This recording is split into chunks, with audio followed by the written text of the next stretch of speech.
Welcome back to the second installment of our exploration into the notorious world of the Bandidos motorcycle gang. In this episode, we continue our journey with the stories of 5 leaders whose time at the helm was marked by intense rivalries, brutal conflicts, and the eventual decline of the gang's influence. Number 1.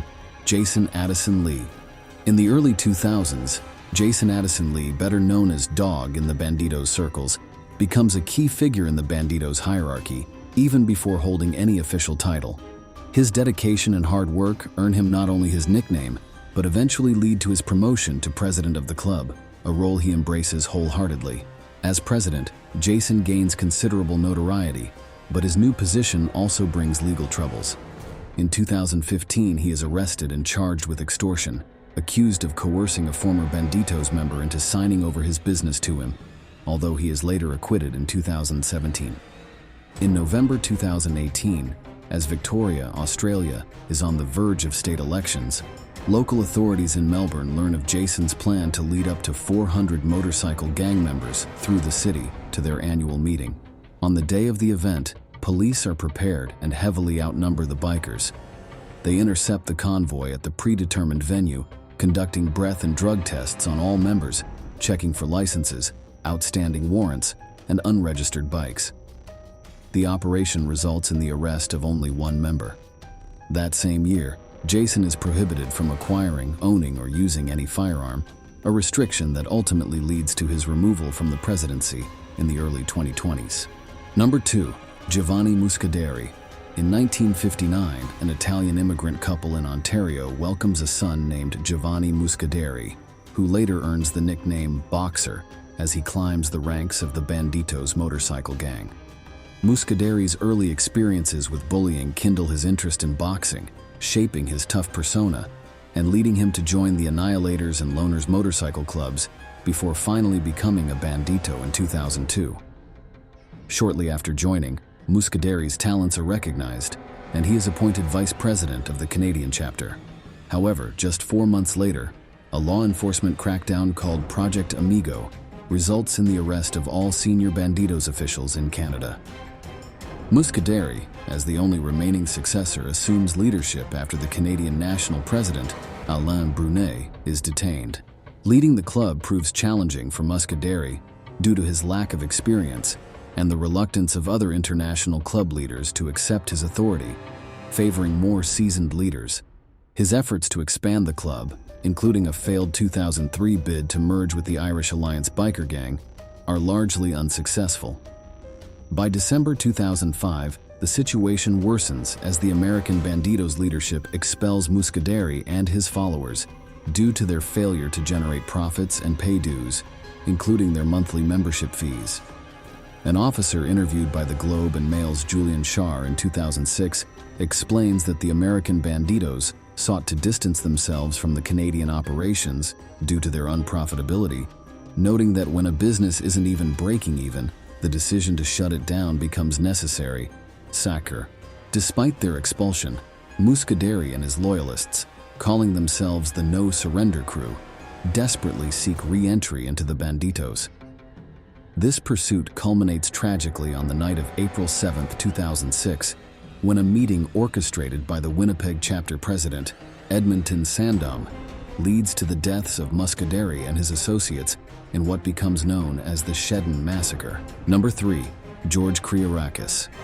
In the late 90s and early 2000s, George Kriarakis is just an ordinary truck driver with no criminal record and a strong aversion to drugs. His life takes a dramatic turn when he purchases a Harley-Davidson motorcycle and joins the Bandidos. In June 2003, his loyalty to the club leads to a violent encounter when he is surrounded and beaten by members of the Hells Angels in Woodbridge, an area they consider their territory. Though the incident is traumatic, Kriarakis' ordeal earns him a position as the Banditos' Canadian secretary under the then national president, Giovanni Muscaderi. As Muscaderi's leadership becomes increasingly unstable, Kriarakis faces personal pressure from his fiancée to leave the club. Despite this, he remains committed and attempts to restore the club's standing after their expulsion in 2005. Determined to retain his allegiance, Kriarakis refuses to surrender his Bandidos patches, This decision proves fatal when he is deceived into attending a meeting set up by Edmonton Sandom, the president of the Winnipeg chapter. In April 2006, this meeting at a location near Shedden, Ontario, ends tragically with the murder of Kriarakis and 7 others from the so-called No Surrender crew, in an event that becomes known as the Shedden Massacre. Amidst these turbulent times, the Bandidos' leadership is fractured. Leaders from other countries choose to engage with lower-level officials rather than Muscaderi, the Canadian president. Despite these internal conflicts, the Bandidos are on the cusp of receiving an unprecedented boost, hinting at new developments that could potentially reshape the dynamics within the club. Number 4. Frank Lenti. By the early 2000s, Frank Lenti is recognized as one of the most seasoned bikers in Canada, having previously been involved with several clubs including Satan's Choice, Rebels, Diablos, and even founding the Loners Motorcycle Club. After a 7-year break from the biker gang world, Lenti decides to join the Banditos, much to the delight of Giovanni Muscaderi, the then president of the Canadian chapter. However, Lenti's stay with the Banditos is brief. He resigns, disillusioned by Muscaderi's incompetence, his struggle with drug addiction, and the fact that only 4 club members actually own operational Harley-Davidson motorcycles. His departure occurs before the tragic Shedden Massacre, which claims the lives of top Canadian Bandidos officials, including Muscaderi. Following the massacre, Lenti makes an effort to sustain the Bandidos' presence in Canada, but the fallout from the incident proves too severe. In 2007, Lenti publicly announces on the Bandidos website that as of October 2, 2007, the Bandidos MC1% Canada is officially disbanded, urging members to send their jackets with the Bandidos patch back to Texas. Lenti's troubles continue, as in 2008, he is charged with the murder of David Buchanan, a sergeant-at-arms of the Hells Angels, and subsequently sentenced to 6 years in prison. Despite serving his time and being released in 2014, his connection to the biker world continues to put his life at risk. In a dramatic turn of events later that same year, an assassination attempt in his driveway is thwarted only by the would-be assassin's gun jamming. Remarkably, Lenti remains unfazed about his safety, maintaining a defiant attitude towards the dangers that shadow his life post-biker gangs. Number 5. Michael Sandom. Michael Sandom is remembered as one of the most controversial leaders in the history of the Bandidos, primarily due to his habitual dishonesty. He fabricates stories about his life, claiming to have fought in the Bosnian War and won 12 martial arts competitions, among other tall tales. Sandom's journey into the biker gang world begins when he joins the Los Montoneros, a Winnipeg motorcycle club deemed unfit to become Hells Angels. His connection with Giovanni Muscaderi, the then Canadian president of the Banditos, leads to his inclusion in the Banditos as the leader of the Winnipeg chapter. In 2006, amidst a standoff between the Toronto chapter and the Banditos headquarters, Sandom meets with Peter Price, an American Bandito, at the Canada-US border.